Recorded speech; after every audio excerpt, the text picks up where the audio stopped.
the hoop. Let's get it on. Fires away. Oh, you better find him. Return Mays off the back. Oh my. Strap in. Hands off to Cotton. Inside 5 minutes. Crosses over. It'll never get old. Oh, here we go. Return Mays. He's got the solution. Two of the biggest teams in the Hungry Jacks NBL go head-to-head in Friday night action.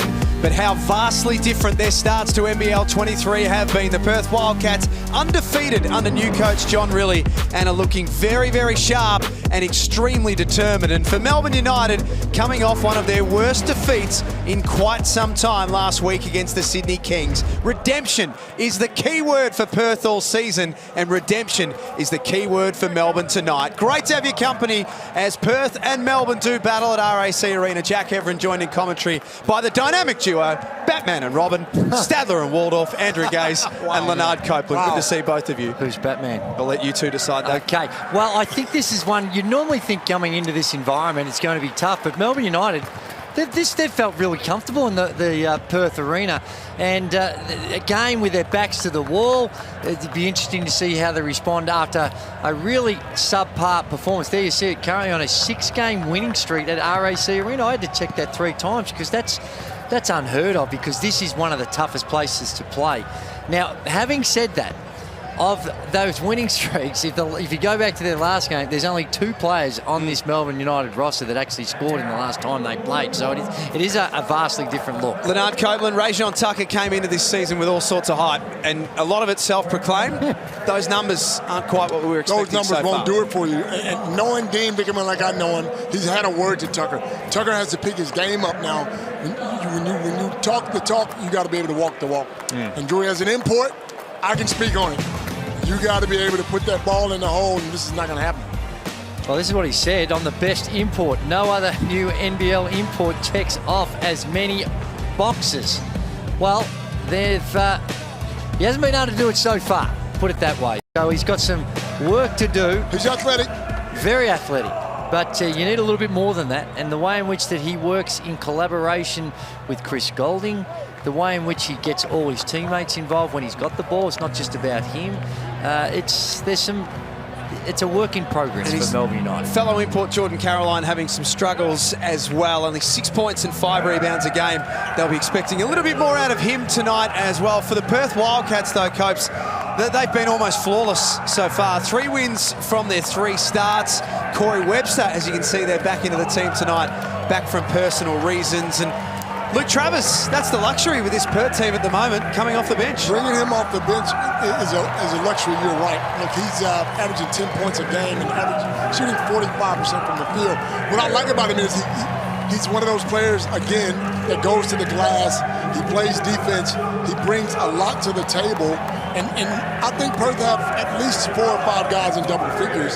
So that's why they're playing great basketball. Here's the Wildcats champion starting 5 for tonight. It's been pretty settled for the majority of the season so far. There's Todd Blanchfield playing game number 351 tonight. Brady Manick, new to the NBL this season.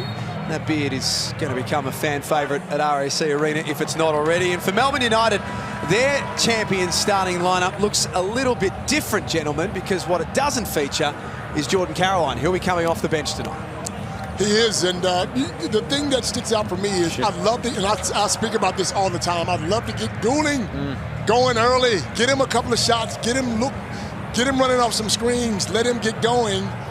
Then he becomes. Then they can get on his back. And not just for the sake of Melbourne United, but also for him. He's coming off a tough one. Chris Golding's first game last week was where he had no rebounds, assists, or free throw attempts. Apart from, you got to go back to 2008 in Cairns where he hurt his ankle. He's an offensive threat. He wants to feel a part of it. Get him some shots. I don't care if he's making or missing. Get him some shots, so then he contributes in the other aspects of the game. By virtue of Sydney's loss a few moments ago, Perth now the only undefeated team still in the Hungry Jacks NBL. And they'll start in possession tonight.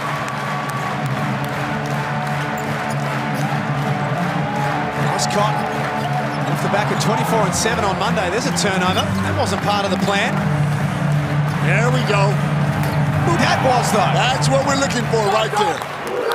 Get him going early. What's the turnover coming off? A sloppy turnover that time. A little lack of care in that pass by Bryce Cotton. Blanchfield likes it from that spot in the corner. That's short. Return Mays looking to get things moving. Rajon Tucker feet set. There's Humphries with the O board and one. 3-ball to Golding. Offensive rebound to Humphries. Melbourne switched on in the opening minute. Well, it is, and just you can see the intensity and everything they're doing, and this is a good one. You talk about Chris Golding getting going.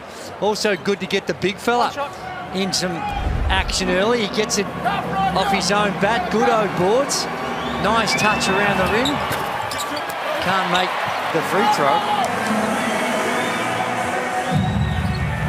I found my next job. I'm be a free throw instructor.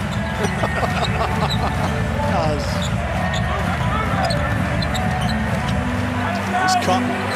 Rajon Tucker has first crack at trying to stop him tonight.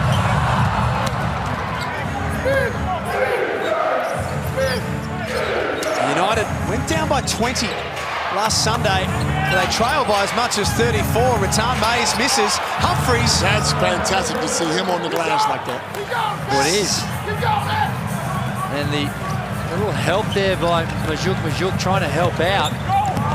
Opened up that easy O boards for Isaac Humphries, and already he's got a couple. 7 straight points to start the night for Melbourne. Perth have missed their first 3 field goal attempts. Good Golding. Fouled. 3 free throws coming. 12 red on the back of the head. You got a review? Here's the Amy replay. Replay center, we're going to review. Got a foul on red 12, hitting Gordon on the back of the head. Well, what are they reviewing? The Wildcats have chosen to review this.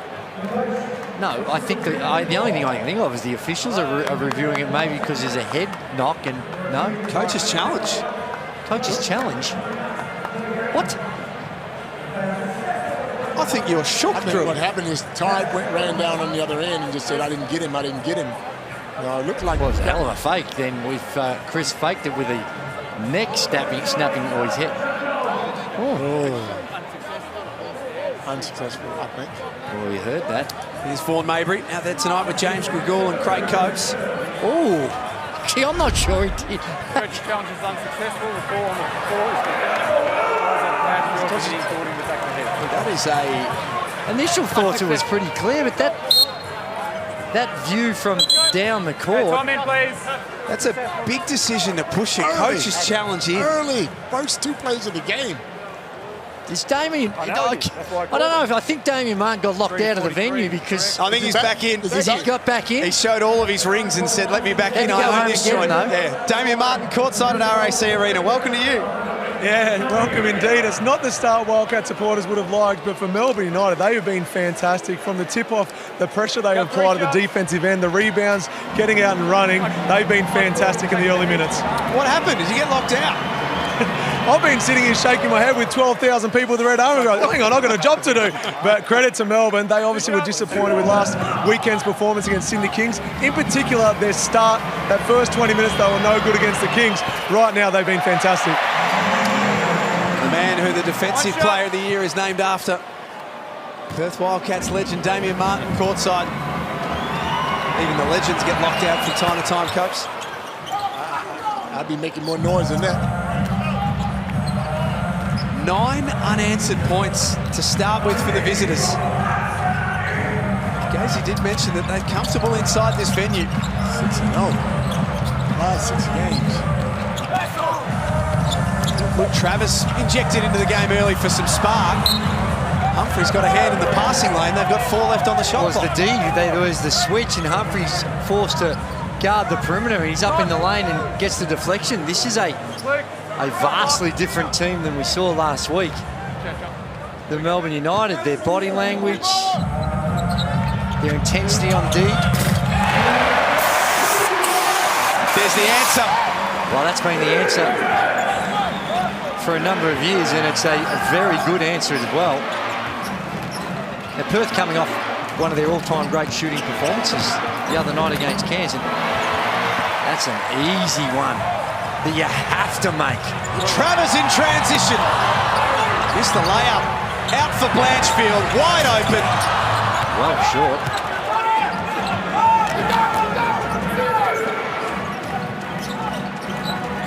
Perth 1 of 6. As a let off. He knew it too, Chris Golding. Shook his head as soon as he let it go. Cotton with the crossover. 9-2, Melbourne lead at RAC Arena. Tucker takes it at Travers. It's certainly one thing. It's a more aggressive Rajon Tucker in the opening quarter of this game than what we saw last Sunday. Well, I think it's more aggressive by everyone. They're really putting a lot of heat on the rim. There's a good play by Travers, and gee, He got it.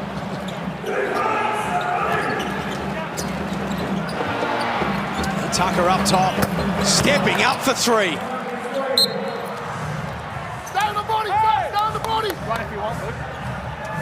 well, the Perth Wildcats coming off a all-time franchise record, 18 of 36 threes they had. Brady Manning, not a man to leave open. And that's what we brought him over here for. He loves the 3-ball. Their first made 3 of the evening from 5 attempts for the Wildcats. Travers knocks that one out of play. Leads the NBL for plus-minus after the first couple of rounds of the season, Luke Travers. Plus 17 in his time out on the floor. Well, they had an easy one the other night. That can blow it out when it's only had a few games, and that's a tough shot. Nathan Mays, well, they're doing it from the three-point line. Melbourne United, 3 of 5 now. Manic, not that time. Look at Melbourne wanting to explore early in the shot clock. Return Mays, back-to-back threes. Boys are coming to play. Speaking about being more aggressive, they're just both ends of the floor getting it done. Melbourne United, the intensity they're getting, really pushing the Perth Wildcats out of their preferred positions. Golding guarded by Travers. Shot clock at 9. Humphries with the look inside, blocked by Brady Manning. John really happy with that one.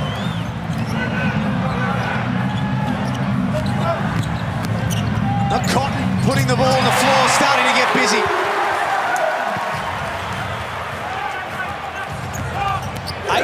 to 7. Melbourne leading by 11. Retan Mays looking for his third three. Not that time.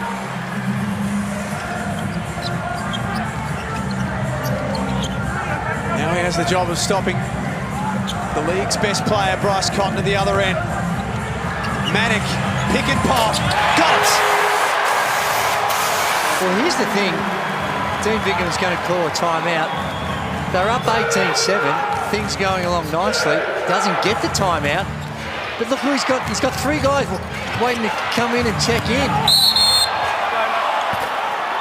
Now, maybe it's because he wants that high energy. There's Rathan Mays just coming down and knocking down the three ball. That's nice. And there's the block, the desperation by Manic, and then he's wide open. Well, he's going to knock those down. 18-10, and before this evening's tip-off, Dean Vickerman caught up with Damien Martin and spoke about the response that was needed from Melbourne tonight. Yeah, it's kind of one, you just throw it in the bin and kind of move on quickly, but we're not at that stage right now. We need to go through the horror part of that game and look at when we're poor, the things that we did and how we make improvements on it. So, we know it's a new group. It's different. It's one of the toughest coaching gigs I've had since my first year and all the losses that we've had. So, putting this thing back together, there's got to be some patience, and hopefully we just see a good response tonight. What's a week like, Copes? I can't remember you playing in too many of those sorts of lopsided losses, but what is a week like when you're pounded and you've got 6 days to butter up and come back? You obviously, there's film sessions and you just got to be real with each other, But at the end of the day, you got to forget this one, try to fix it and try to get yourself going for that next game. You got to, you think about all the bad mistakes you made, you go in practice, you work on it, you get it done, you forget about it, and you move on to the next team. Here's Jordan Caroline coming off the bench tonight. 10 points and 10 rebounds last weekend against Sydney. He's felt a lot of the brunt of the challenges they're facing. And is it fair? Not at this stage. I think it's too early. It takes a while. This it's not an easy league, and you got to understand that if Hopewadi doesn't get hurt, then 10 and 10 from him is perfect. Manning. Short off that three. Well, the other thing is, if you're looking for a comparison, remember, you take a look. Yeah, early three. Wide open one, but there might be a reason for that. But remember last season, Bryce Cotton just through the middle, slicing and dicing, as they say. And that's a little too easy. But remember last season, Mikhail McIntosh for Hobart. Everyone rode him, get rid of him, not good enough. Well, they got to a championship game and he was a significant part of that, albeit played his role. Here is Jordan Caroline. His first possession is good. Nothing like a conversation with a head coach before you get on a plane. Nothing like it.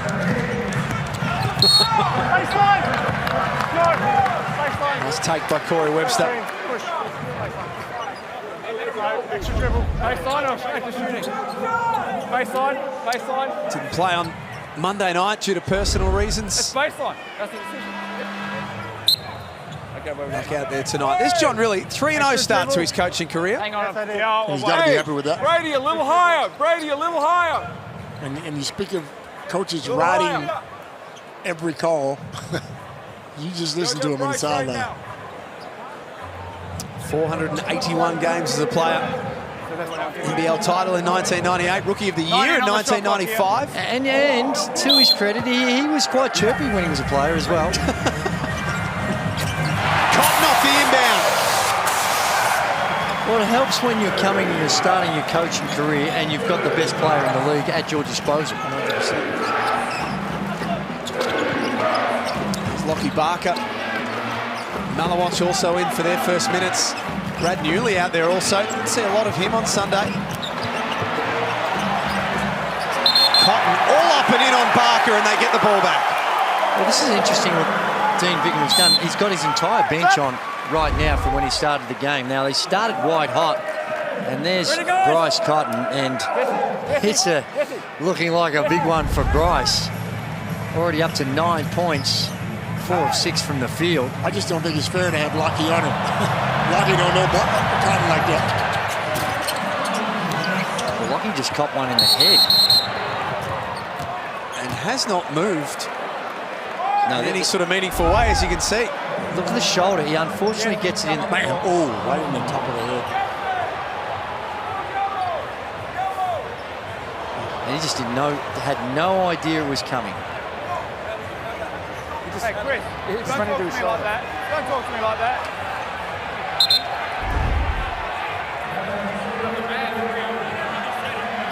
And I can almost guarantee we're going to see no more of Lockie Barker in this one. No more. Dean, we've got a warning on the players. Can you bring them back to the bench, please? Thank you, Dean. Hello? Got a sub? It's a warning on Melbourne United's players. I think it was Chris Golden. Yeah. And he's out there flying his flag for his player, and it's something that, was there a little bit of movement here by Jesse? Just dropped the shoulder ever so slightly, but that's when you're trying to protect yourself. There is no malice. He wasn't trying to hurt him. in any way, just trying to create that separation. You could argue that it may have been a moving screen. I've seen worse. And it's just... and when you talk about Perth, Vlahoff comes to mind. Well, like we talked about in the previous game, Warwick Giddy in the backcourt, just trying to free it up. And when you're trying to put so much pressure up the floor, you want that separation, because otherwise it's a war of attrition. You're having to wheel someone around the entire court. Let's hope Lockie Barker...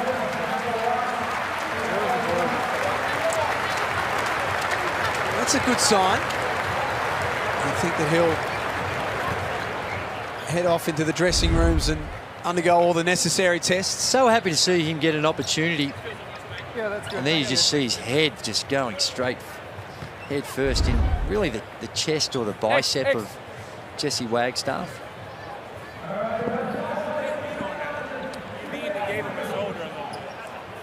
And this is the difference we're seeing in styles and personnel and how teams want to play and the style of play and how you best utilise it. We saw in the game before, Cairns Taipans basically used 7 players. Already in this one, Dean Vickerman has used 10. There's David Aquera in for his first minutes. Tucker from the elbow.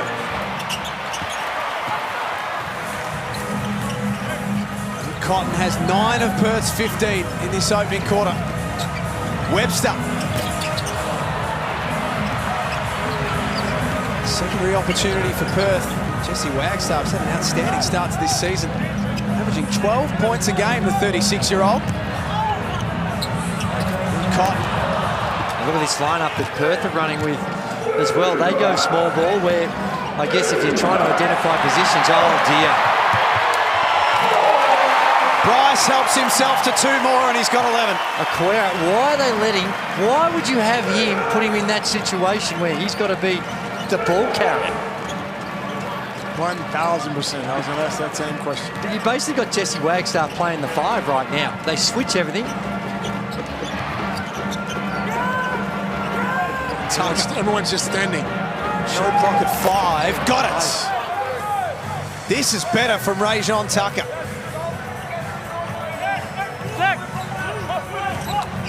Get that lead back out to 6. Melbourne United.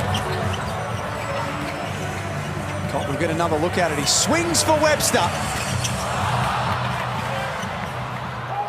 Tucker behind the back. Caroline blocked by Travis.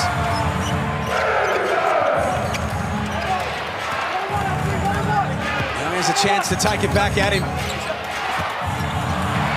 This is getting a little sloppy by Melbourne.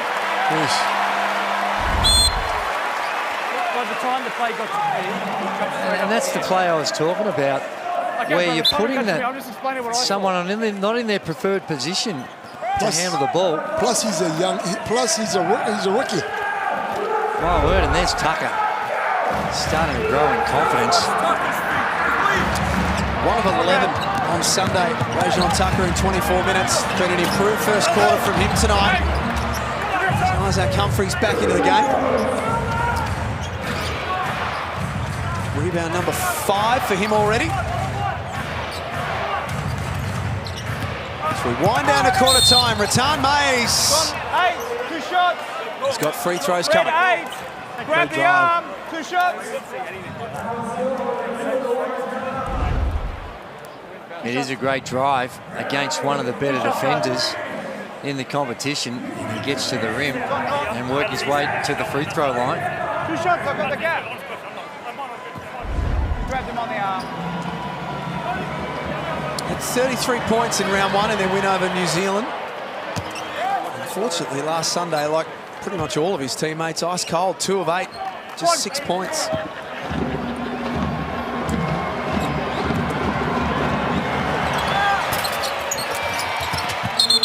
Violation on the shooter. Red ball. Thank you. Mitch. Shot clock switched off. Last play of the first quarter will be with Perth, who was stunned early. Melbourne came out of the gates, all guns blazing. What's up? He's been out for a hot on his face. Jordan Caroline back in for Melbourne. Heard Dean Vickham in the background talking about you've got to hustle. You hustle is the terminology they use. They want to switch things. The hands are on my side. Not sure why people don't just say switch. But anyway, they like to use hustle as the term. Oh, Wagstaff sets the big pick, and Cotton dances into the paint. Perth finish off with an easy bucket, and they stay in the hunt. 24-19. Melbourne lead at quarter time, but as we head to the break, here is Bryce doing what he does best. That's what happens when you switch and you're trying to ask Dave Barlow to guard Bryce Cotton. Not going to happen. It's quarter time at RAC Arena in the Hungry Jacks NBL.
A response was needed by Melbourne United after last week's loss, and a response is what they delivered in the opening term. They lead 24-19, scored the first 9 points of the game, and are taking it up to the Wildcats on their home floor at RAC Arena. Well, they certainly are, and Bryce Cotton, I think, you know, he's a competitive beast, and it's been his league for quite some time, and maybe those words by Sean Tucker just say, hey, new man, got a long way to go before you can start making claims to what I've been the last 4 or 5 seasons. Knocked out of bounds. Leonard Copeland, Andrew Gaze in commentary, Damien Martin courtside. Perth have 19 points, but only 2 scorers. That's right. And that, I don't like that. I mean, Cotton's, as great as Cotton is, he's your go-to guy. Other guys need to contribute. If they don't, Cotton's going to get tired eventually. He can't, I mean, as great as he is, he can't go. And that's what we need. Blanchfield to chip in, Webster to chip in, Travis to get going. So you should give Cotton a rest. I think keep him fresh. They needed leadership, and certainly Cotton, after the 09 start, Cotton stepped up. He took 11 field goal attempts, and even for him in 1 quarter, that's a little heavy. But still, I think the timing was right. Almost Melbourne's 6th turnover. Let's get courtside to Damien Martin. Yeah, just a quick update on Lockie Barker. Obviously, he had that big hit from Jesse Wagstaff. He went back to the locker room with the Wildcats team doctor. The Wildcats team doctor has returned. Barker hasn't. And if I was the teammates, I would be livid that he was ever guarding Jesse Wagstaff at that stage. Everyone knows Wagstaff's going to pick up full court, set screens when his teammate's getting defended. But there was no one out there calling screens. Jesse has now laid 3 screens with a lack of communication. I dare say they'll address that at halftime. That's true, Damo, but the thing is that I don't know what their defensive rules were. I think his defender was way back. It wasn't like he was up tight, so maybe he was screaming from the other end of the floor on that occasion. But as a player, but then he's spot on what you need. If you're going to pick a guy up full court, you got to know someone's going to set a screen on you. Scores level at 24. That's just a rookie mistake as well. Travis with the 3 ball and then knocks it out of play. Yeah, hasn't shot a lot of them this season, but right now, that's... Ready, Copsy? You're almost going to live with that until you make him hit a few, particularly when it's Isaac Humphries out there, because he's concerned about the penetration more than anything. But Tom Mays spinning on Cotton, and then the jumper. That's a tough look. It's been a clunky start to this second quarter for Melbourne. It's a tough look. Got to get a better shot than that. Melbourne coach Dean Vickerman would have been delighted with the start, but Perth have clawed back. Travers guarded by Humphries. And Dean's a defensive coach. He's a defensive specialist. But you still have to have the tools to play the kind of defense he wants you to play. Wow, nice shot. How good. That is tough. And this is a genuine test right now. He's persevering with Isaac Humphries on Travers. You saw the last possession. He did a good job. Just kept him in front. Webster wanted a foul and Melbourne play through. Barlow yet to miss this season. Has now. Sorry, Dave. Thanks to you, Jack. And backdoor. And that's what happens because Isaac's going to give Travers some space, but when there's no ball pressure, that makes those passes a whole lot easier for Travers.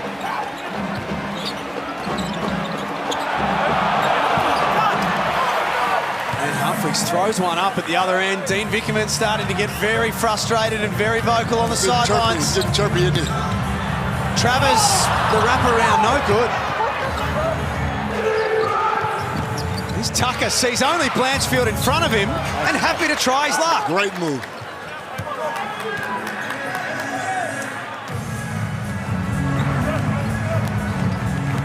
Wow, not 2 times in a row.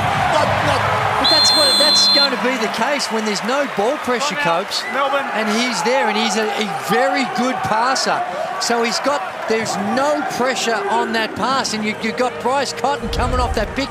You've got to go hard. Now here's Tucker down the other end, little Euro step, and then but when there's here you see it, he has to try and get up and in and put pressure on Bryce. So that's going to be exposed the whole time.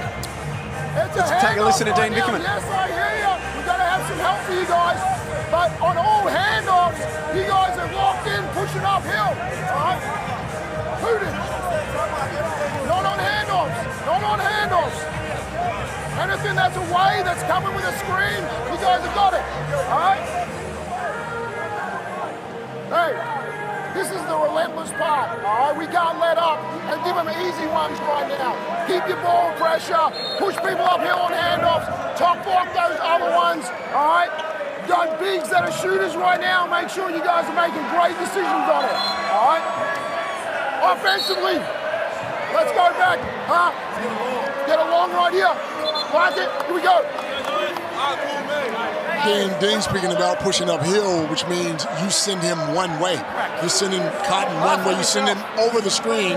But what Tucker's doing is playing him and giving him both options. He's trying to top block, but he's letting him come high or low, and that's why he's going back door on him. Warning bench. Is that what that was?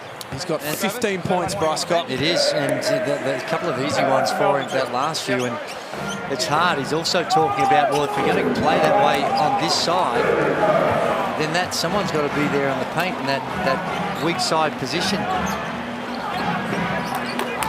They're led by 5 at quarter time. Perth have very quickly changed that to start this second.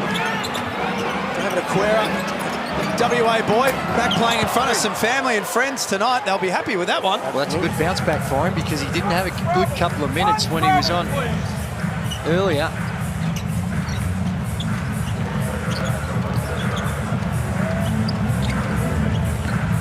Majuk back out on the floor as well. Former Melbourne United player Cotton steps back on Caroline. He's feeling it today. And there's no way to stop this guy when he's hot like that. But the way to contain him is to go back at him, post him up. Golding deep. It's a physical game at RAC Arena. Cotton all the way in. Cotton shot. It's a Cotton shot. Well, he's 20 points. He's 9 of 14.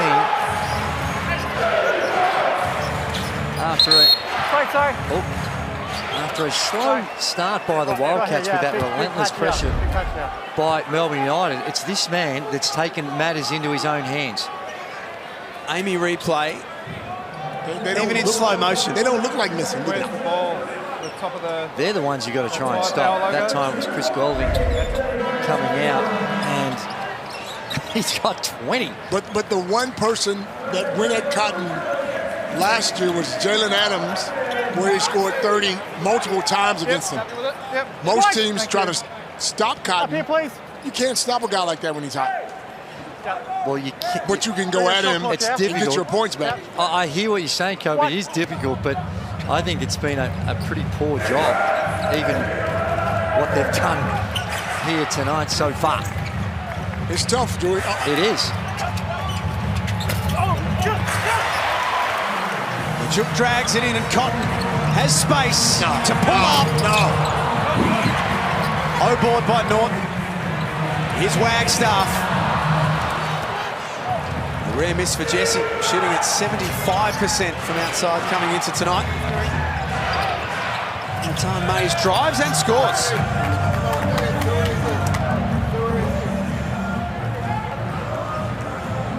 We'll have another look at Majuk. He started the game and he got pulled very early. Wagstaff showing a clean pair of heels. Offensive rebound, doesn't get that to go either. Majuk unlucky on the third attempt.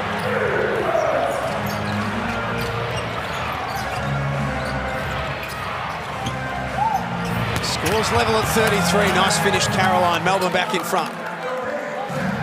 They've been let off. A couple of good opportunities down the other end by the Wildcats, not able to capitalise on.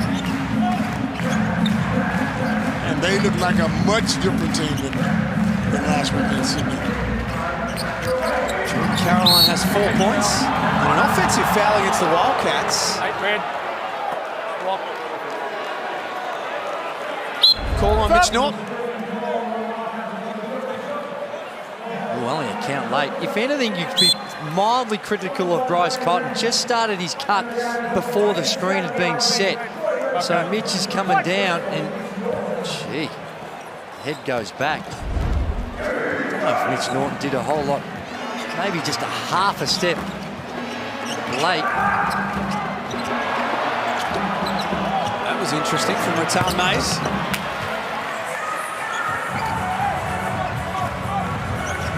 Melbourne 13 of 32 from the field. Perth 14 of 36. Melbourne at 40%, Perth just under that. Corey Webster wanted a foul.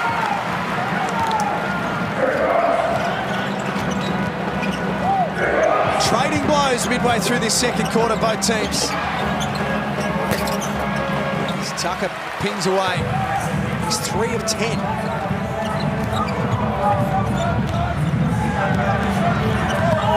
He's caught. No way! real basketball instincts. He's off balance, but that muscle memory, he knows where the rim is, and he's able to get it up. And He just knows where it is. that's it. Return Mays hurts them the other way. He's having a big night. 12 points. No foul. He grabbed him. He said illegal screen, you grabbed him around the waist. There he is going in there, just all off balance. I called a foul. That still finds a way. 59. Fouls on Rajon Tucker. Let's get courtside to Damian Martin. I want to ask, defensively, when do you make those changes that whenever Bryce has the ball in an on-ball situation, the rule just becomes, all right, we're just going to double it. Let's get Correct. the ball out of his hands and make someone else beat us at the offensive end, because there's still being the short show and occasionally a hard show, but we're yet to see a trap. David, I know you're talking to me because you wouldn't be talking to me about the defensive stuff. So. No, not at all. But he's just absolutely spot on, because you know when you do it, when he's got 22 points and we've still got 2 minutes to go in the first half. Yeah, you got to take the ball out of his hands. You got to double him now. Make someone else beat you. beat you.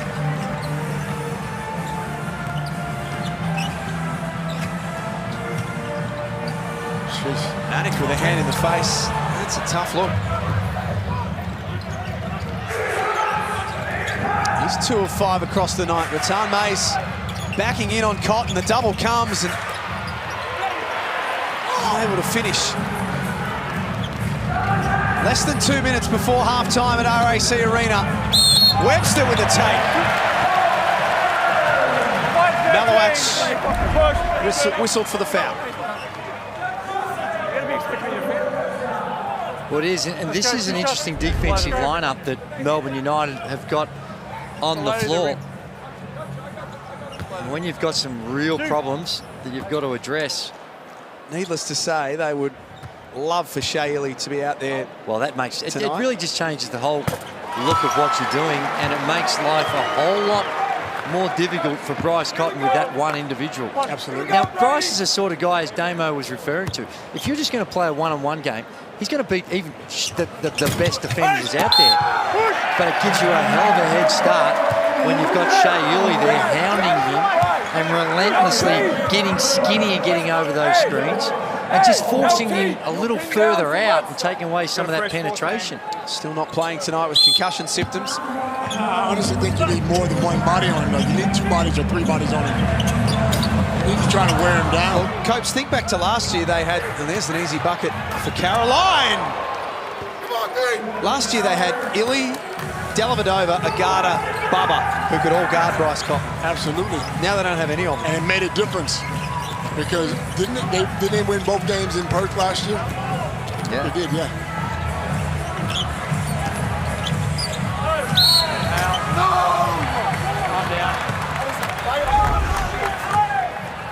White 13, hit on the arm. Here's Jordan Caroline, happy to stuff it. It is. Okay, lining up, guys. 2 shots. That might help him too, just help his confidence, getting something cheap. He's an undersized big, which has been, that type of guy has been successful in the NBL over the years. Jesse Wagstaff spoke about his start to the season. 1 shot. It's the first time in his 14 seasons here in the Hungry Jacks NBL that he's begun with 3 double-figure games. David, you can still run. He checks out now.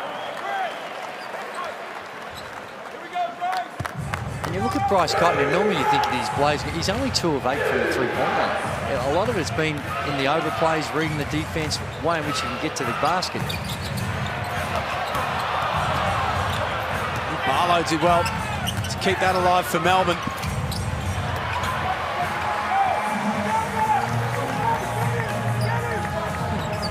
Last minute of the opening half.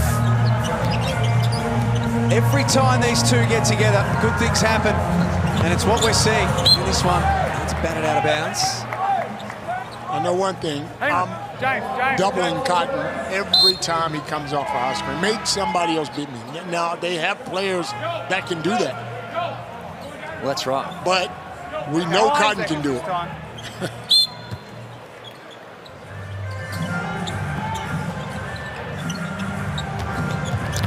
Brady Manning fine for Travers, but had a foot on the line. That was a good pass. That was one, I reckon, Brady Manning. He got to a nice spot that perhaps the shot was going to be easier than the pass anyway.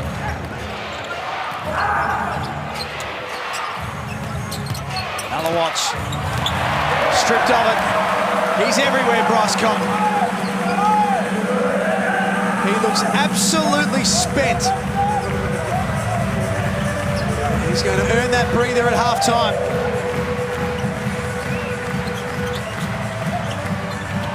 Travers threw a wild pass away. And then they picked on Dave Barlow there, and to Dave Barlow's credit, he slid his feet. He was almost conceding the perimeter shot. Travers just got a little out of control, forced the turnover. Well done, Dave Barlow. Tom Mays, Barlow catch and shoot. At halftime, it is a 2-point game, 42-40. Melbourne United, in the most hostile of environments, lead at the main break, and it sets itself up for a very, very big second half at RAC Arena. Stay with us and don't go too far, because it is going to be a monstrous second half. The undefeated Perth Wildcats up against Melbourne United with 1 win and 1 loss for their season so far. Still a long way to go in this game, but it looks very, very good. Damien Martin, courtside. I'm here with Bryce Cotton, 22 points in the first half, but the Wildcats go in at halftime, down 2. What do you think the message from JR will be? We just got to make sure they take tough shots. Xavier hit a couple big ones early, found himself a rhythm. But other than that, we've been doing a great job. And the game is at a physical level beyond what I've seen before. The refs are really putting it in the pocket, so we just got to find a way to keep playing. Rarely do I see you out of breath, but 22 points, like I mentioned. How much you got left in the gas? 20 more minutes. Love that. Best of luck in the second half. Well, it has been physical, and it's been enjoyable so far as well. Bryce Cotton, the star of the show, with 22 points. Half-time here in the Hungry Jacks NBL, and as we head to the break, there's Brady Manick. He's going to be one of the cult figures of this season. Let's learn a little bit more about the bearded sensation. When I started basketball, I was a local kid. We moved to my dad's high school. It was me and my brother, and I got to play with my cousins, and then went to University of Oklahoma. It was about 40 minutes away. Played there for 4 years. Got a COVID year, used that, went to North Carolina, had a really good run in North Carolina. After our big run and our awesome year, I finally understand it, and it is a special place. It's a home away from home for me. Well, a magnificent story, Jim, on both ends when you think of it. Coach K, for one, what he's meant to this great game of ours. Before I committed, he had already announced his retirement, so that whole year leading up to that game, we knew that it was going to be his last home game, and the built-up hype and everything for the game was crazy. And what a shot! It's a 3. Over help, sneak a peek, pay mightily. Just knew we needed to win that game if we want to get in the tournament. It's one of those games it'll be replayed on TV all the time, and for us to play so well, it was a lot of fun. Find pictures of me a long time ago. I had no beard and the buzz cut. Kind of right after COVID, started growing my hair back out, and I got COVID, so I grew my beard out, and I've been going ever since. So it's kind of represents me now, and I got to keep it going. It's kind of annoying at times, but it's definitely who I am. Manick. Oh my! That's how they drew it up.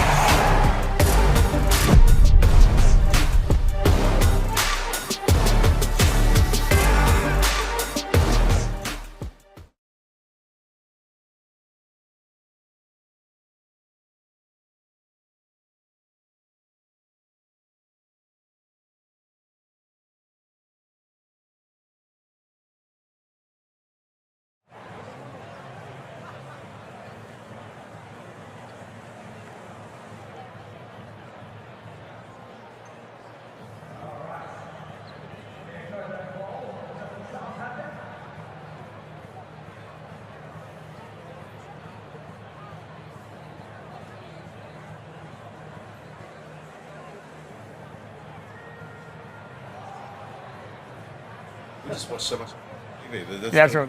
The film.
Half-time in the Hungry Jacks NBL, the Perth Wildcats and Melbourne United head-to-head at RAC Arena, and Melbourne leading 42-40. A spirited game, a physical game. We heard Bryce Cotton tell us that the referees are letting it go, and this one has been a flat-out war so far. Leonard Copeland and Andrew Gaze, two very, very good basketball teams with points to prove for different reasons. Oh, my word. And I was really impressed the way in which Melbourne United came out after what they had to deal with against the Sydney King. Clearly, there was a level of embarrassment that you'd like to see a response, and they got that response, particularly early on. And then it was just the Bryce Cotton show. He was brilliant with his 22 points, and whether that's sustainable over the journey, you look at the stats, and it is very, very even right across the board. Not much separating as such. You've only got the 2-point difference in the score. But if Perth are going to win, it's hard to see how Bryce Cotton can sustain that over the long haul. I agree with Damo that he looked a little gassed when it came to that half-time because he had to do a lot of work. Now, we know he's got that in him, but it comes down to guys like Toddy Blanchfield. I think that they need to find a way to get him more involved, and certainly Brady Manick, he can do a little bit more on the offensive end as well. But they needed someone, and Bryce Cotton yet again stood up when they needed someone in that interesting start for the Perth Wildcats. Damien Martin courtside at RAC Arena. Damo, go back to the very start of the game, a 9-0 run from Melbourne. It was a great way to respond after what happened last weekend. Yeah, they completely dominated the tempo of the game. They got out and ran, and in transition, they just had the Wildcats on the back foot. They were getting on the ring, rebound, kick out to Goulding for a three, and then they were getting to their dribble weave action. And because that created movement on and off the ball, again, it opened up space for their stars to then get on the ring or drop some threes. When they got into the half-court sets, though, the longer the game went into it, they didn't move the ball as crisply, and they were just relying on sheer individual brilliance. And that can be a high-risk, high-reward offense at times. I want to see them get out and run, move the ball, get into that weave action again, and put pressure on the ring. Damo, why is it Melbourne that has so much success in Perth? No other team can come to Perth and win. Melbourne have won the last 6 times over there. What's going on? Look, it's an incredible record. One I can't quite put my finger on, but I've got to point to the leadership potentially. You saw Dave Barlow. This is a guy that was retired for all of 3 days. He's back and now he's in the starting lineup for an away game after a big loss. The leadership, the amount of confidence these guys have and they instill in each other. Rattan Mayes, he's been fantastic. Goulding's been great. They do not feel any pressure whatsoever by playing in front of 12,000 people, and that shows. And Damo, the lead item is this man here, Bryce Cotton. We've seen it time and time again, and well, he certainly hasn't slowed down. Looked, like you said, he looked a little fatigued at half-time because he had to do a lot of heavy lifting in that first half. You're exactly right. I quickly checked with the NBL stat man how many times I had 22 points at half-time. The answer, 0. So I had no advice to give Bryce. I don't know if he can go for another 22. I don't doubt it whatsoever, but whether that correlates into a win, they need other guys stepping up. Damo, thank you very much, and I'm sure that stat wouldn't have taken long to find. We'll check in with you in the second half, not too far away. Here's Bryce Cotton, 22 points to the half on 10 of 17. He's hurting them in a variety of ways, and there's the head-to-head, Cotton v Tucker. Look, they got to find a way to stop Cotton. Coming off those screens, I'm doubling in him, making him swing that ball and let somebody else beat you because he's obviously proven he's unstoppable one-on-one. We're back with the third quarter on the other side of this. You're watching the Hungry Jacks NBL Friday night action. It's the Melbourne United who lead by 2.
Hey fans, this season with thanks to Latrobe Financial, we are giving away a guaranteed $50,000. And like these NBL legends, Wortho and Gibbo, you can be a Latrobe Financial legend. All you need to do is send in a clip of you making a half-court shot for your chance to win a semifinals opportunity to shoot from half court for $50,000. All thanks to Latrobe Financial. Head to the NBL website now to enter.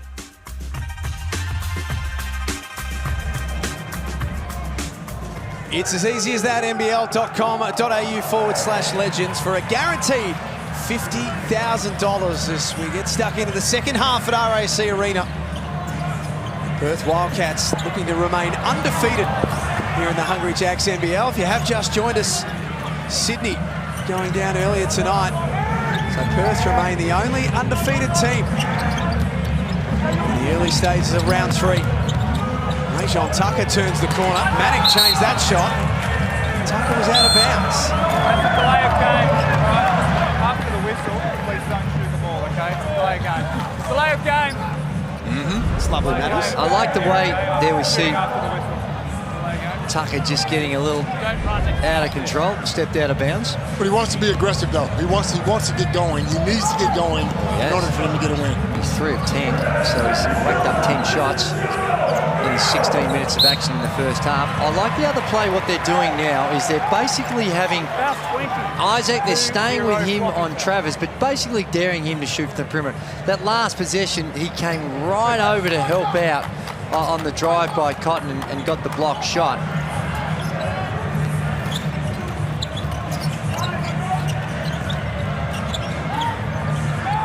Manic learned a little bit more about him at halftime.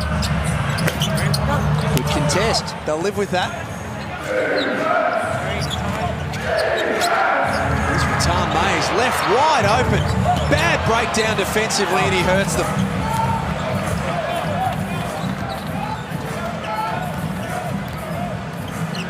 Xavier Ratan Mays has 15 points. He's been solid all night. 4 of 5 from outside. 7 rebounds. Travers.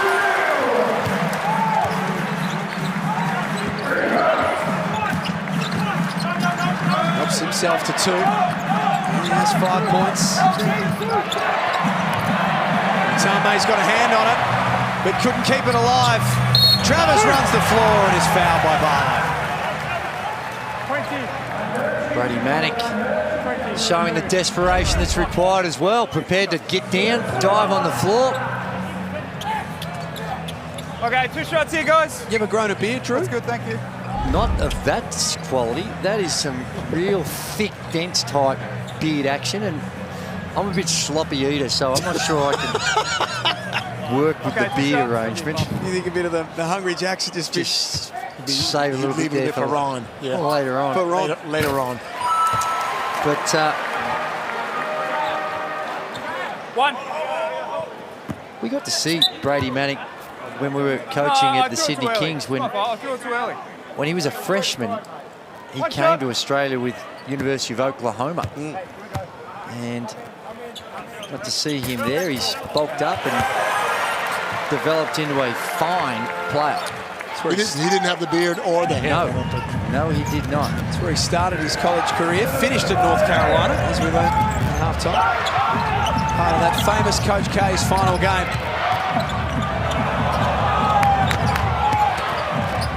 Humphries muscles in over the top of him. Strong move.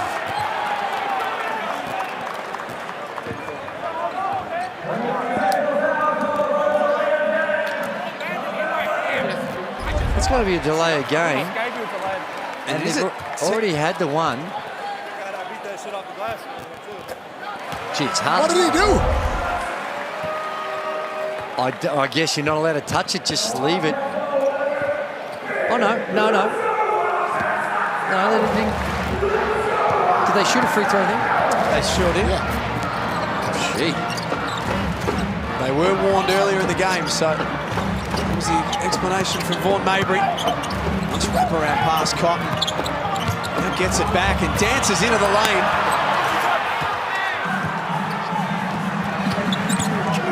Foul call.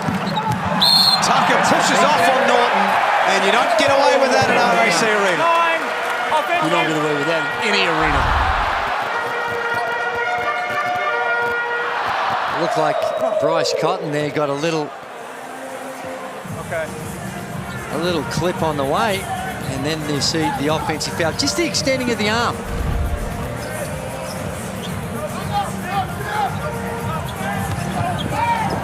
Here's Norton. Tucker goes down, and Blanchfield misses from deep. Perth 5 of 21 from outside. They're shooting at 37% from deep coming into this game. Manick stands up defensively. Humphries trying to take it at him, and Manick had the answer.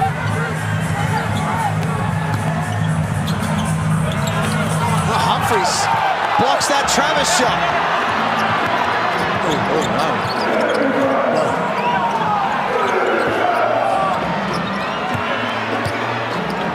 Humphries borrowing in on Manick, and that will be an offensive foul. There is feeling in this game right now. Always going to happen. 5-on-4 down here. You got to get it. Now this is a foul that goes unwhistled. Perhaps one there, and then right there in the head. Now it's hard to understand how the official missed that one, because he just caught one in the head, and that's a blatant charge. No blood on the court. That's not smart. Offensively, though, you're 5-on-4. Somebody's wide open. Somebody's wide open. Well, that's right. I thought usually what you're instructed to do is just sacrifice a foul to Just try and talk get to a me. sub in. Just talk to me, Dan. You don't need to yell like that. Not sure what Dean Vickerman would be complaining about, because they got away with one. Travis should be shooting 2, and down the other end, that was a clear charge. We're good here. No blood. Here it is. You see there with the left arm, bang, straight in the head.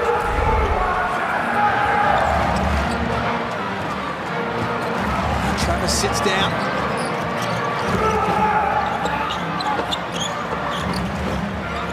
Corey Webster. It's an ugly looking 3. Wagstaff just doing the little things so well.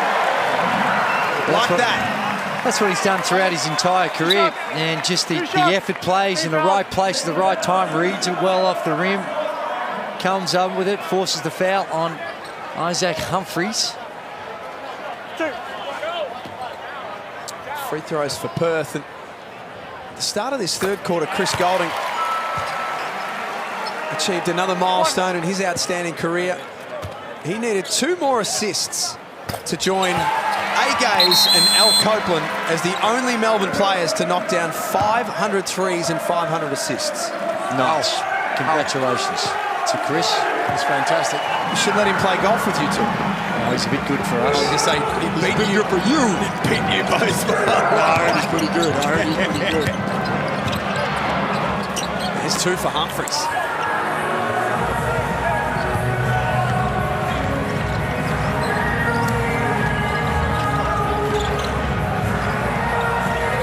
Humphries has 8 points.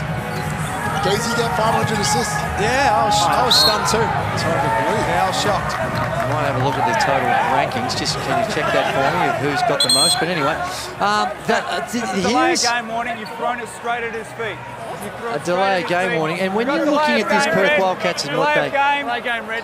That man there needs to give him a little bit more. He's coming off a big game against the Cairns Taipans. Taipans. Straight at his feet. You can pass the ball properly. Okay.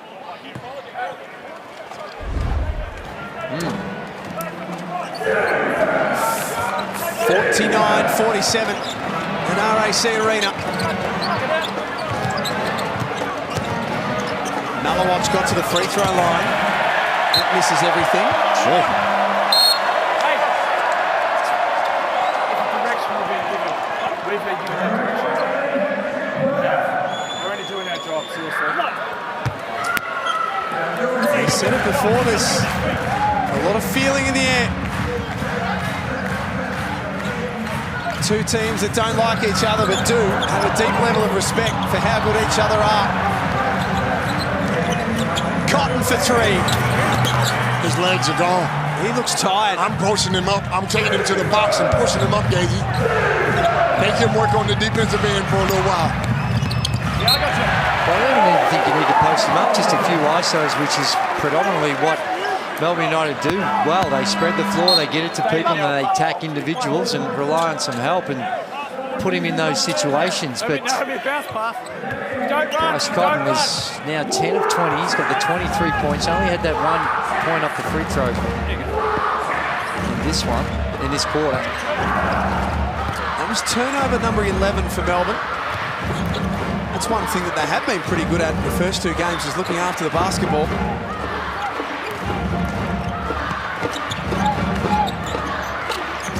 Here's Webster.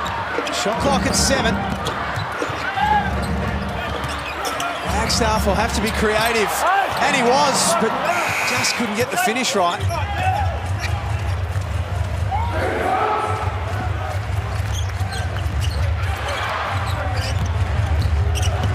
Golding. Beautiful goal. Aquera took it up and drew a foul. Great pass by Golding.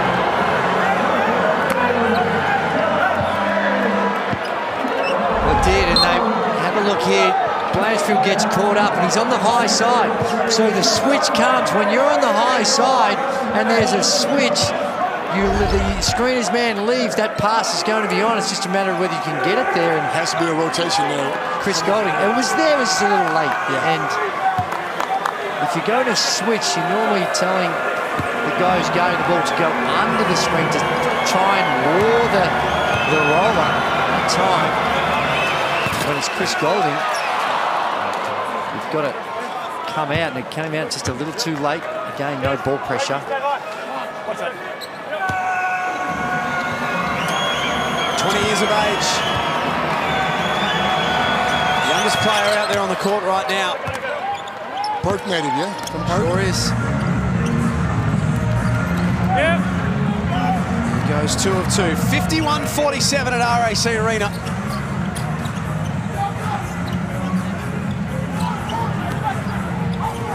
Wagstaff. Can't make that happen.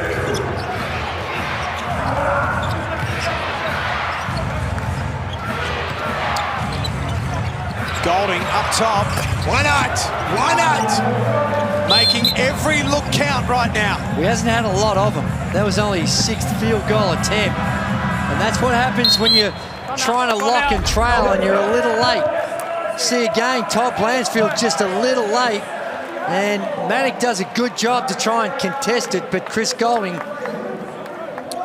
7-0 run right now for Melbourne United in this timeout off the Amy replay. Let's get down courtside to Damien Mark. I'm here with two legends of the game in Chris Anstey and Mark Worthington. We're in Perth. These guys are sitting courtside, but I'm alongside the inaugural coach, the first ever coach for Melbourne United, first ever captain for Melbourne United. Chris, what do you make of the game so far? It's been a fun game. I've never been here in a non-playing or non-coaching capacity. It's great to be here. It's a great game. It's nice to see Bryce Cotton in person for the first time, and I think it's going to be a close one. And Werther, you've played on this floor many a times, won, lost, put in big performances. What have you made so far, and who goes on to win it? Well, I think the Wildcats go on to win it. I think Melbourne's been really, really good so far, obviously, but when it comes down to it, it's Bryce time at the end of the day, and even as an oppositional player, Bryce was so good in the heyday, and he's still very, very good right now. How would you try and stop Bryce right now?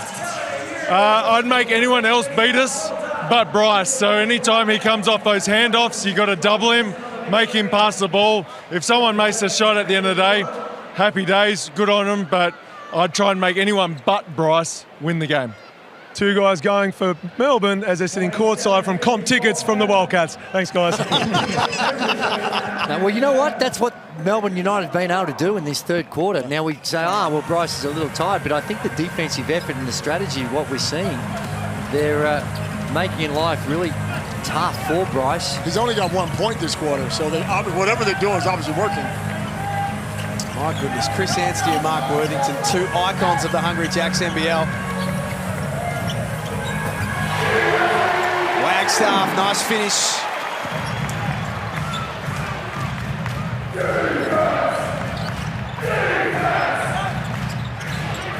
This game evenly poised as we head towards three-quarter time.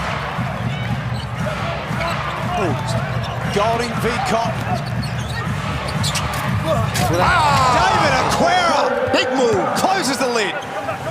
Aggressive young legs following it up, and the Wildcats look like they've made the change too. They've had Blanchfield trying. That's just too easy. That is easy, but they've had Blanchfield trying to guard Chris Golding, and now, well, maybe it was just a switch that they had the last time. The last possession, it was Bryce with that responsibility. Brady Manick. Off to Cotton, who did so much damage in the opening half. He's wide open. Legs are gone. Gets another look at it, and he's still kept it alive. All the way to the basket. On tired legs, he's got free throws coming. Well, we say tired legs, but I'm not saying. It's only because he has had.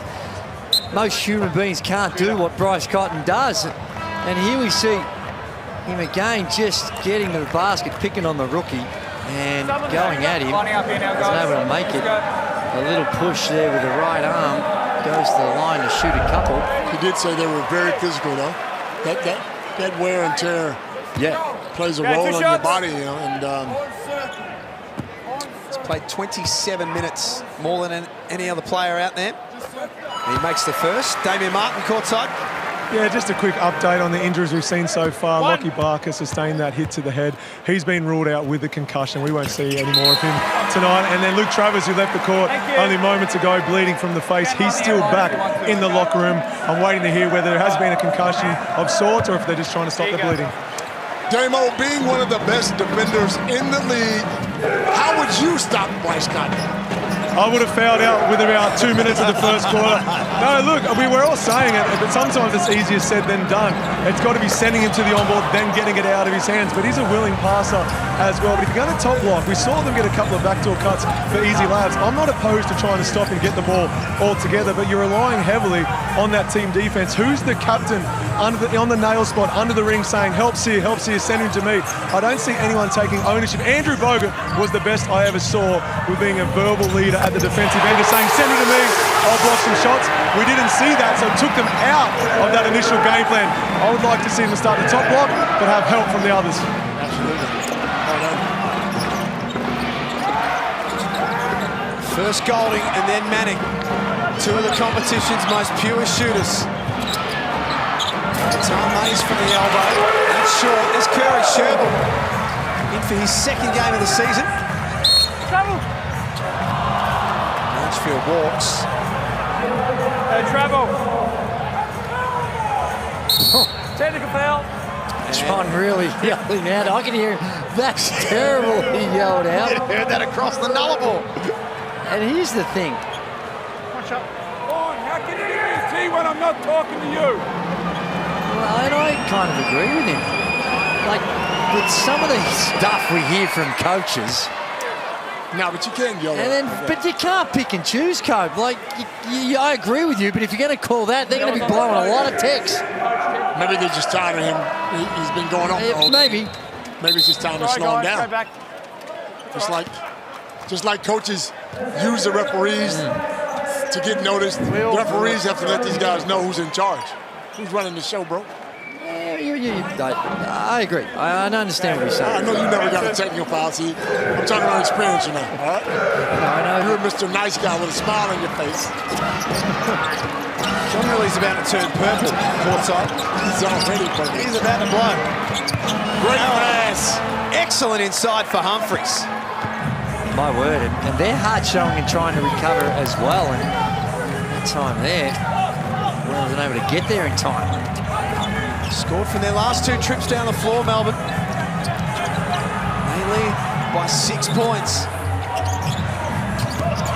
Manick got everyone up in the air. The floater, it worked. That's tough. Well, it is. Looked like he came up grabbing his leg. Hopefully there's nothing wrong with him either. Note to Sean Thomas, still in this team, not playing tonight with an ankle issue. Red 40. Block. Perth second of the quarter, nothing to worry about there. Luke Travers back on the Wildcats bench, which is good news. Yeah, but you stepped out. That's a pure 3. And then when there's the overplay, there's the tough one, the floater by the big fella. Here we go. Got called on the hard show there for a foul. Oh, dear. Wagstaff got a hand in the lane. And Cotton blocked by Rajon Tucker. Twice. Return Mace can't make them pay. Did he get 2 blocks for that? Looks like it. No basket. Webster whistled for a push-off.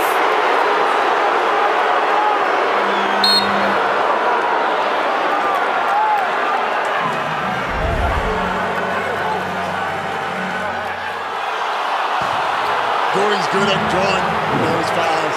He did drop the shoulder. Golding sold it well. 4-second differential between the game and the shot clock.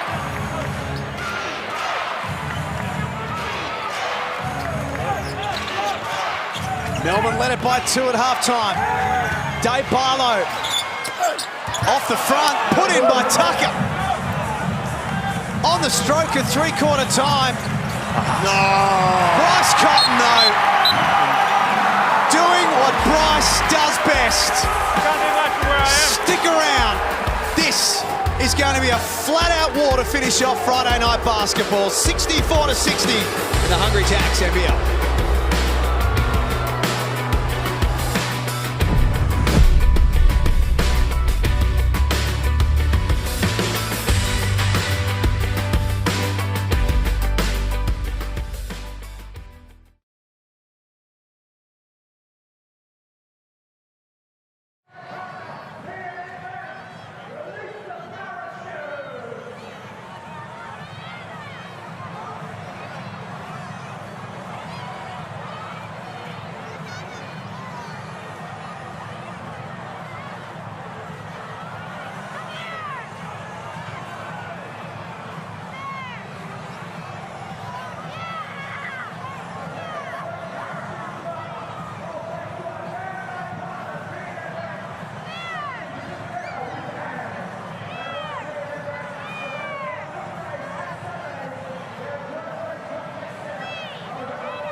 It's been a game to the highest standard so far. It's had everything that we could possibly ask for and more.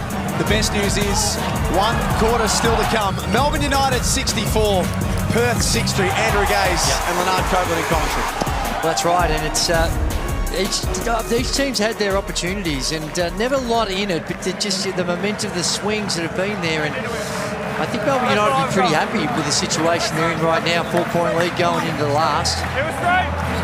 I like their attitude more than anything. When you lose by that many points last week, it's hard to get back up and play at this level, and especially on the road in Perth. And they've come in straight away to let you know we're about business. Well, it's really encouraging signs for Melbourne United, the way in which they've bounced back.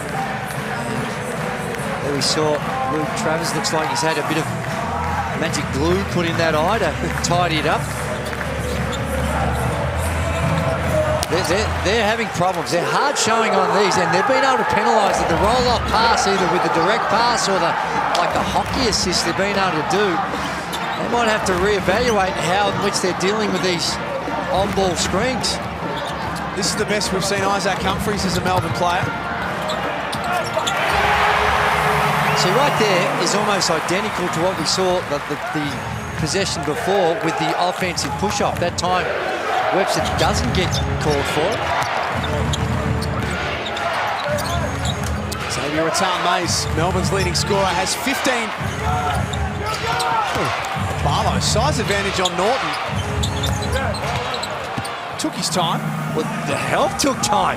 Had a clear size advantage, just dribbled to his preferred spot and rose up above. Push that lead back out to 6.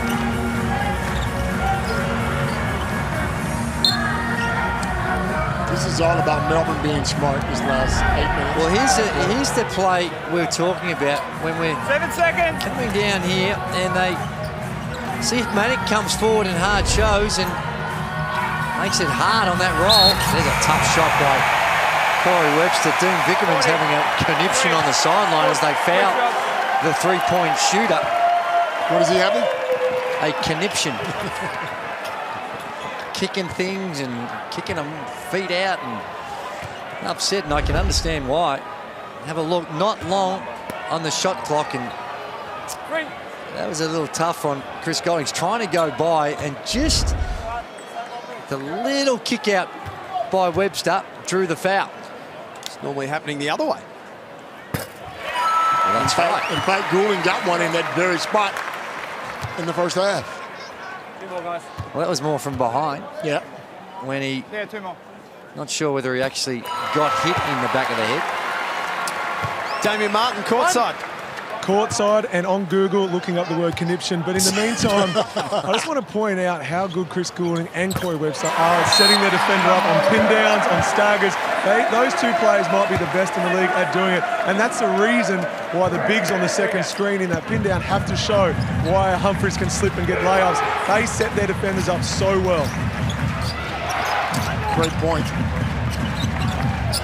They are the best at it. Humphries again has that size advantage and again makes them pay. Or is it coming to play tonight? Well, they found an advantage down low, and a good size advantage, and Humphries has been good enough to expose it. And Bryce Cotton, when he landed, he looks like he's tweaked something.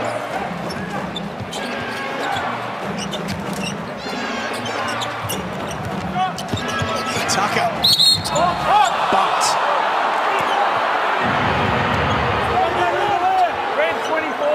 Just keep an eye on Bryce Cotton. Oh, it was just the ankle.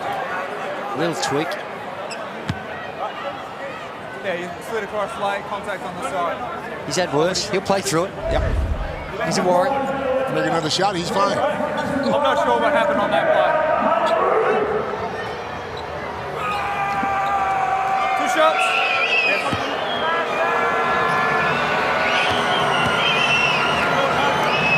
Shooting at 58% to start the season. Rajon Tucker from the free throw line. He landed on Travis's foot. Okay. 1 shot.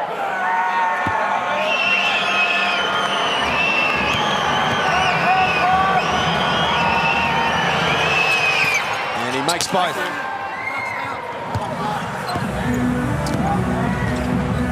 How have you seen his game tonight, Rajon Tucker, coach?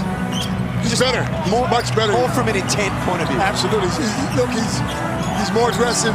Obviously, he's had that talk with Dean Vickerman. And look, you're the first person to know when you're not playing up to your standard. I mean, again, he gave the big speech before he got here, or when he first got here. Flagstaff. Flagstaff's taking out the team tonight. We got pulled down on that one. I don't think we can blame Jesse there. The timeout called, 72-65.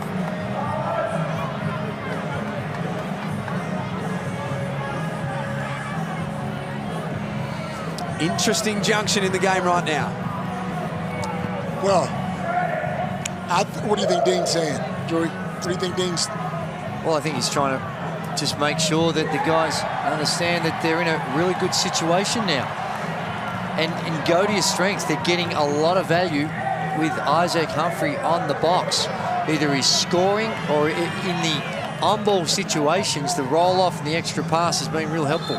But I think what Dean knows and what every coach thinks about at this stage is this is about the time Perth start to pick it up a little bit on defense, cause turnovers, get you to play the way you shouldn't be playing, and because I can count numerous amounts of times when these guys have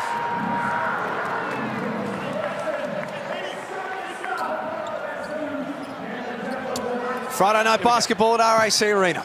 You know, you can count numerous amounts of times when the teams are in the lead in the fourth quarter and Perth turn it up.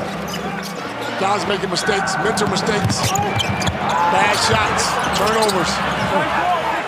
But not Melbourne United.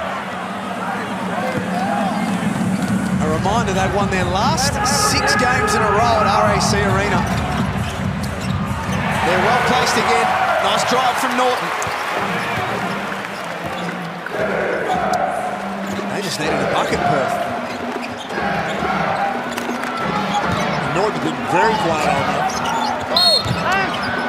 It's his first field goal of the game, and that is Perth's 3rd foul of this final quarter. And as we spoke about, now here's the thing. Now, this is for your Perth Wildcats fan. You're saying, hang on a second. Down the other end, almost the identical play, and you called an offensive foul on Webster. And this one here, you don't call it. Come on, Joey. Perth getting up calls. I'm just saying, just identical. Melbourne just have to make sure they get a good shot every time down the floor. Don't turn the ball over. Don't be in a hurry. Oh, wow. Ridiculous by Bryce Cotton. Doing Bryce Cotton things when the Perth Wildcats need it. The little hang time, the little scoop. And what about the pass? Look, up, hang time. See you later, Golding. There's a foul, and there's an and one. Where's the foul? Let's go, line it. I like Do it. Just a beautiful. That is just a perfect pinpoint Where's pass. the foul? One shot.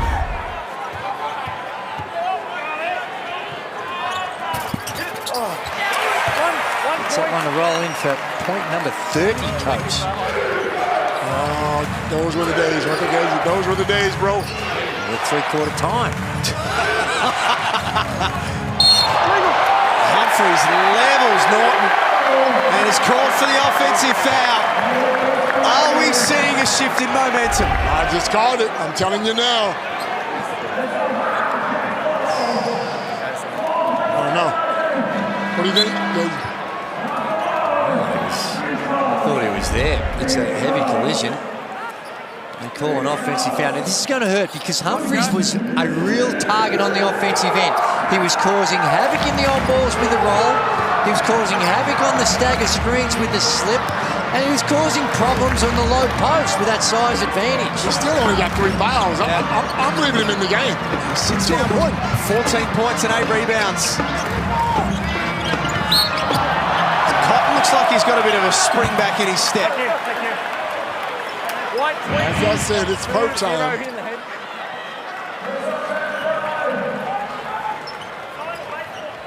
Side ball.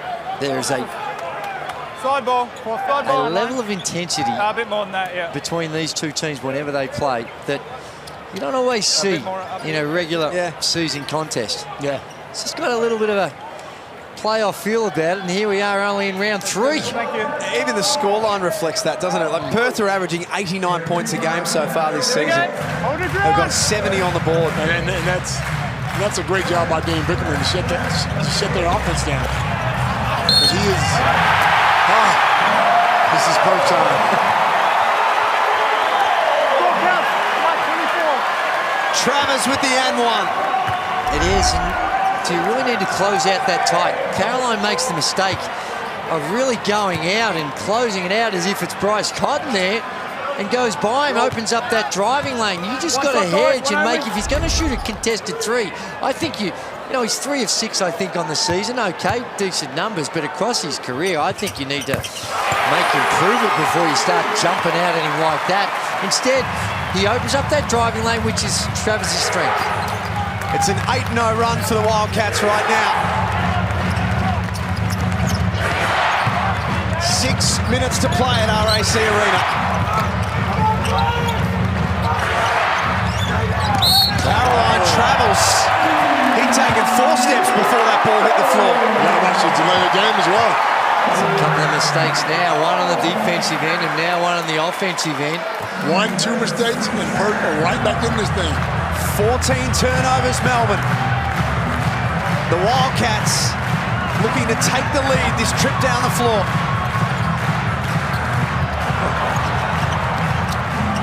Norton for the roller, Wagstaff. Perth back in front.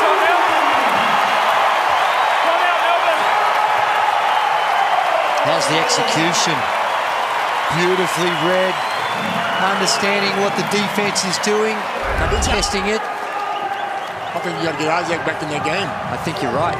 There it is, and you saw it, Dave Barlow, because they're hard showing on those screens, so he's already hedging before the ball carriers even got to the screen. And as such, the experience of Wagstaff with the slip and the beautiful pass to expose it. 10 straight points for the home team. And with thanks to Latrobe Financial, we've got $50,000 of guaranteed moolah up for grabs this season. NBL.com.au/legends is how you can enter. Let's just isolate the last 3 minutes. Andrew Gaze, Leonard Copeland. What's changed in this game? I think it's Perth time. Again, I spoke about it. Fourth quarter, they seem to pick their energy up. The crowd's going.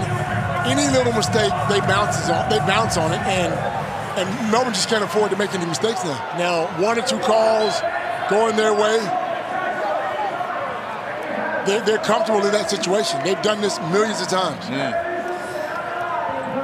Well, that's right, and they draw off this amazing crowd that they get to every Perth game, and in the crisis here, Melbourne United haven't been able to come up with the response, and I agree with what you said, Copes. Isaac Humphries was a handful.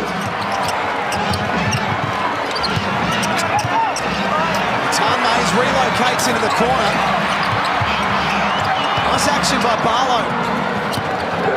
Gives United another look at it. Golding inside. Rattan Mays no good. Caroline no good. Golding for 3. He misses as well. Caroline wrestles for it. He's fouled. That's hard work. Desperation from both teams. And this is where you look at the lineups, and they've exposed what the Perth Wildcats, they've gone small ball, and they're basically playing Travers now, I guess, as a 4. Perhaps you might want to call Blanchfield a 4 or Wagstaff a 4, but there's certainly no recognisable 5. And out here, they're just, there's bodies around, but Melbourne United have been able to come up with the O boards.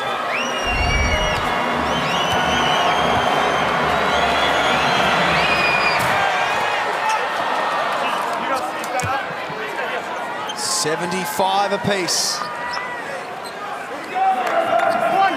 Meeting number 40 between Melbourne and Perth, and fittingly, Melbourne have won 20, Perth have won 19. Wow. Melbourne brought in Aquera for some size. Wow.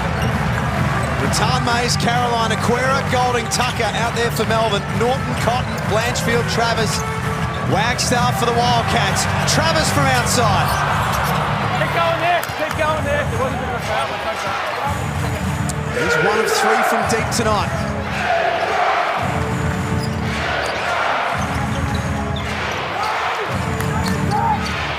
Shot clock at 10. Extra pass. Clinical from Melbourne. Again, it's coming from that on-ball situation. And and the hard show and the way in which that they can, or the hedge and the way in which they can pass out of it. Rotations aren't quite there, and they're able to make that pass relatively easily. Tom Mays has spent the whole night chasing around Cotton. Shot clock at 1 for Norton. Banks it home.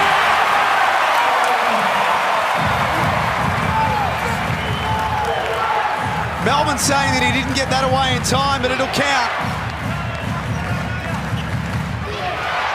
Two heavyweight boxers going head-to-head, trading blows in the final round. Great find. Cotton wrestles control back for Perth. Wagstaff. He misses. Travers over the back. Where did he come from? Brilliant by Travers. Stayed with the play. Used his size and athleticism. Big play at a big moment. Golding hemmed in against the sidelines. That's not the look. 3 minutes remaining. Golding takes the foul. Look at this. Travers, just instinct. No one can get a box. Nathan Mays is right there, and he thinks, well, I can just go up and get it. And the athleticism and the timing, certainly a nice bounce. And Luke Travers, big play. West Coast Eagles would love him lining up at centre-half forward next season. That's right. I didn't have an angle on it, mate. I was on the other side. I'm sorry. Chris upset about that shot in the corner. Thought he got hit. What I was saying before, he got fouled. Isaac's back. 30-piece for Cotton. One. 12 of 25 from the field.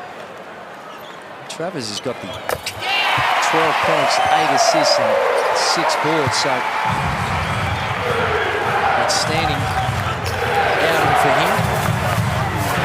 And that's off the bench. He's playing starter minutes.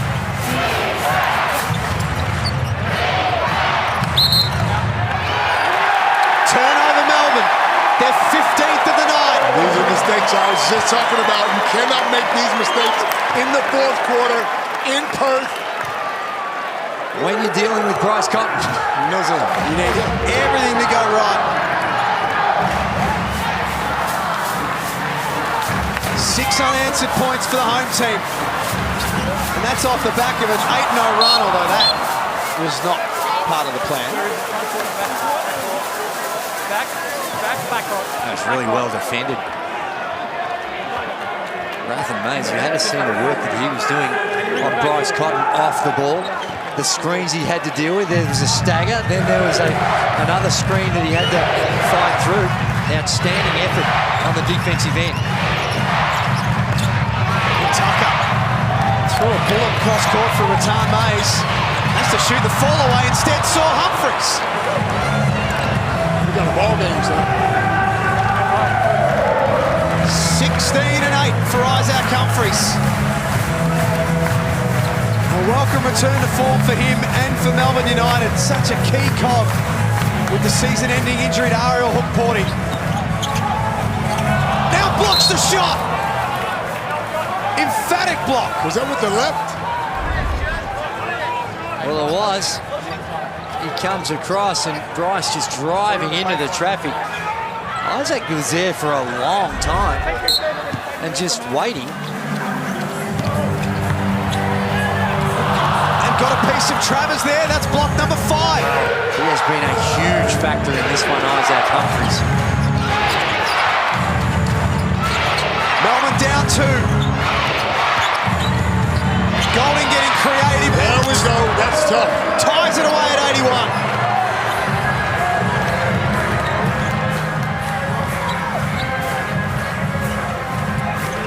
90 seconds remaining. Melbourne have already been to overtime once this season. Blanchfield's pass knocked out of play. 6 on the shot clock.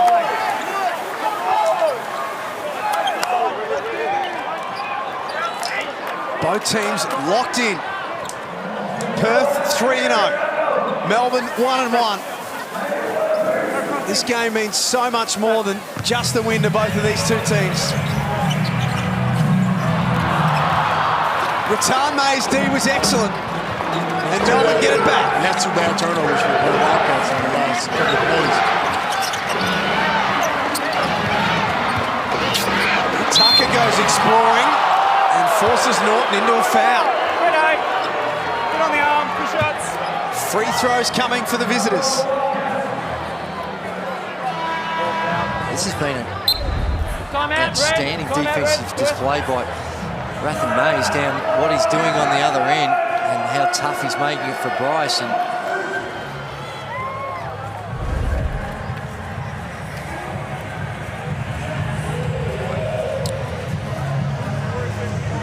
minute to play. A minute and 2 to be precise.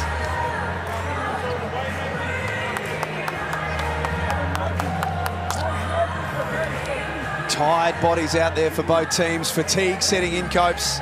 Drewy's right, it is only round 3, but it does have a mini playoff kind of feel to it, this one. It always has, because these are the teams that ultimately end up in the playoffs and end up in the finals. So now it's all about leverage. If I can beat you at your home, when I come back for the playoffs, I got an edge.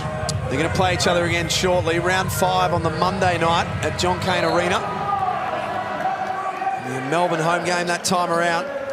A reminder tomorrow, Adelaide and Illawarra up first at the Entertainment Centre. Then South East Melbourne Phoenix play host to the New Zealand Breakers. And all things going well, we should see the return of Joe Chi to the Hungry Jacks NBL. great to have him back in the league. Brockhoff back as well, isn't he? And potentially Trey Kell also. Wow, different team. And still to come tomorrow.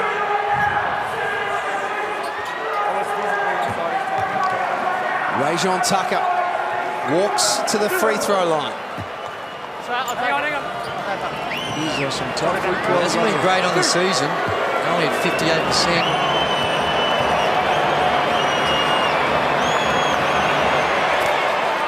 Easy. One. There's one.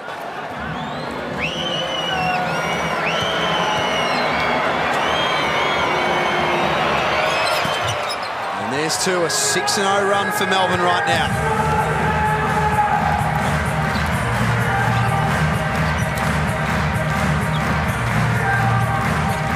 Manick trying to hand off to Cotton. It's not available. Ratan Mays has closed down that avenue. Shot clock at 7. Manick for Travers. Extra pass for Norton. Off the front of the iron. Melbourne take control as we tick down to 30 seconds left. One meaningful possession might just about see them over the line. Tucker inside. His pass intercepted. One possession, 2 points down. Go doubles, Cotton. Don't give him that shot. Couldn't get it away. Webster misses the tip, and now they have to foul. Wow. I don't understand how. I don't understand how you can leave a guy. What are they left him, Coach? I think it's hard when it's in transition like I don't care. Go find him. Go find him. 3 guys go get him. Get the ball out of his hands. You don't let him take that shot. I think they were trying. I think that, like I said, if it's in that half court, it's a little bit easier to find a way to do that. But in the transition, it is a little bit more difficult. And he got a pretty good look. And just a little short on it. He hasn't shot it well from the three-point line. He's had an outstanding game. He's got the 32 points. He's only 2 of 12 from the three-point line.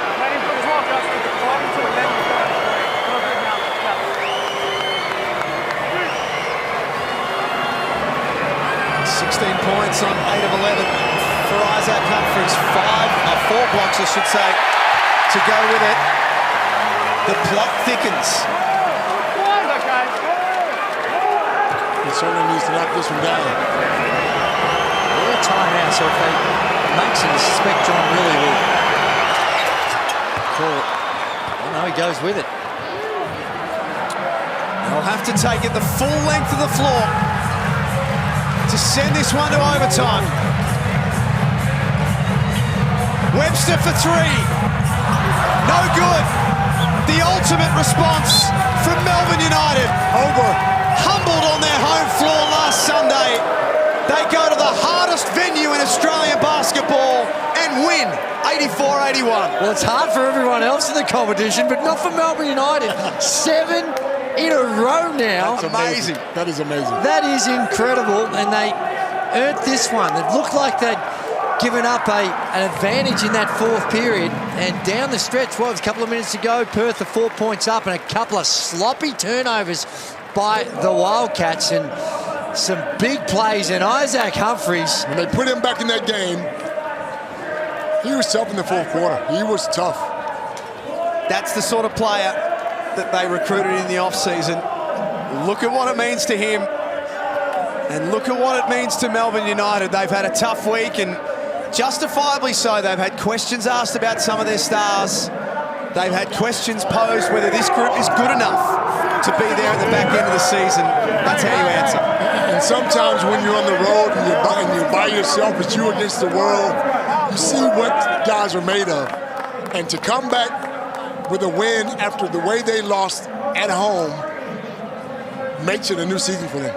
Well, it does, and it's really ridiculous when we're talking. They've only played it so early on in the season. There's a lot to unfold, but the manner in which they lost the other night, it was a big test to see how they bounce back, and they answered a lot of people's questions. Here's Damian Martin with our Foot Locker player of the game. An incredible game, a physical game, a huge win, and a great individual performance. What'd you make of it? Gutsy win by us. You know, we were challenged early in the week by Coach. We weren't happy with our performance against Sydney. We had to come out here and make a statement defensively. And you know, we had some slip-ups, but I think you've seen a Melbourne United team that was really locked in down the stretch and willing to get stops. And a good win for us, but we got another one Sunday. We can talk about the 17 points, but defensively you started to get after Bryce Cotton. It was physical, you got right after him, made him push him out of his positions. Was that something that was addressed at halftime when he went in with 22 points? Yeah, we weren't happy about that. Obviously, Bryce is one of the best in the league, if not the best. And we have a ton of respect for him. And, you know, as a player, you always want to take challenges like that, and I have a great relationship with him. And we just wanted to come out here and make it as tough as possible for him. Congrats on the win, mate. Great game. He called it gutsy. That's what it was. Well, Ratham Mays was special because we're going to look at Bryce's end numbers and the 32 points, but what he did in that second half and how hard he made it for him really deserved that player of the game. The 17 points, have a look at the rebounds as well, and the 5 assists, and right behind him, and I'd say almost equal MVP if we had such a thing. Can we give away 2 Foot Lockers or whatever it may be? Because Isaac Humphries was right there with him. I thought he had a huge impact on the game as well. $250 gift card for the player of the game, Xavier Rattan-Mays. We are back to wrap it up on the other side of this. What a night it's been. What a game it's been. Melbourne, winners by 3 in the West.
such thing as a bad game when Melbourne and Perth get together. It doesn't matter whether it's at RAC Arena, John Cain Arena, you could put these two on Neptune and it'd be an outstanding contest, and it was once again. Melbourne winners 84-81. They did, and after the start that we had, we thought, hello, Melbourne United, they flicked the switch and they came out after what we saw last week.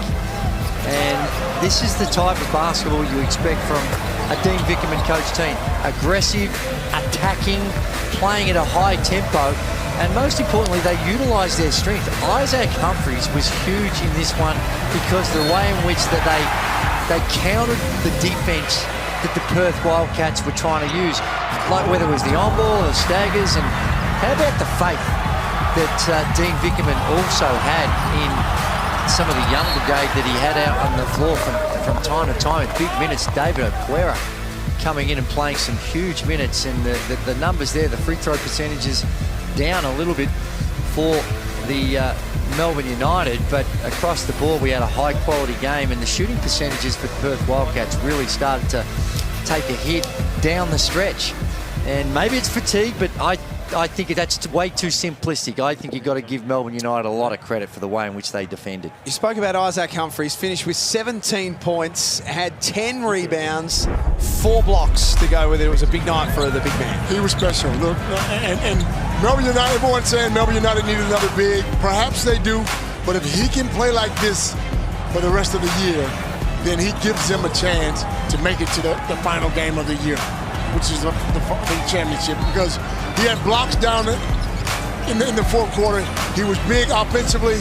He was engaged in the game. He just looked like a part of the system. He was protecting the rim, and down the other end, when he was down low, they had to start sending double teams, and with that size, he can pass through it, and just an all-around really good game for a guy who spent a lot of time away from the game through injury. So good on him for the way in which he's been able to battle his way through that. And that is going to see us out. It's been an unbelievably good night. Thanks to Gazy, thanks to Copes, and to our team behind the scenes who are the best in the business. We're back tomorrow night for a doubleheader. Adelaide and Illawarra, Phoenix and the Breakers. We'll see you then.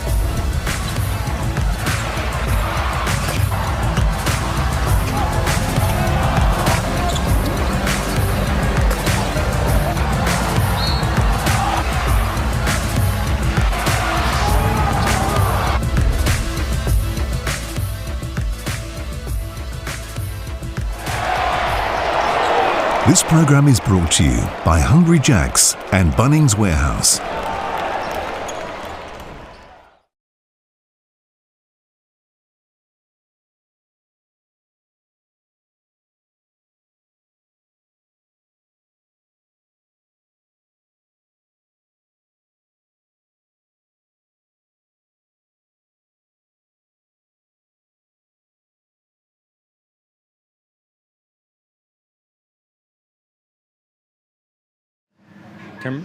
Camera left, camera left, camera left. And camera right, camera right. What I'll do is I'll wait till they sit down, position the mics, and go outside. Yep, cool.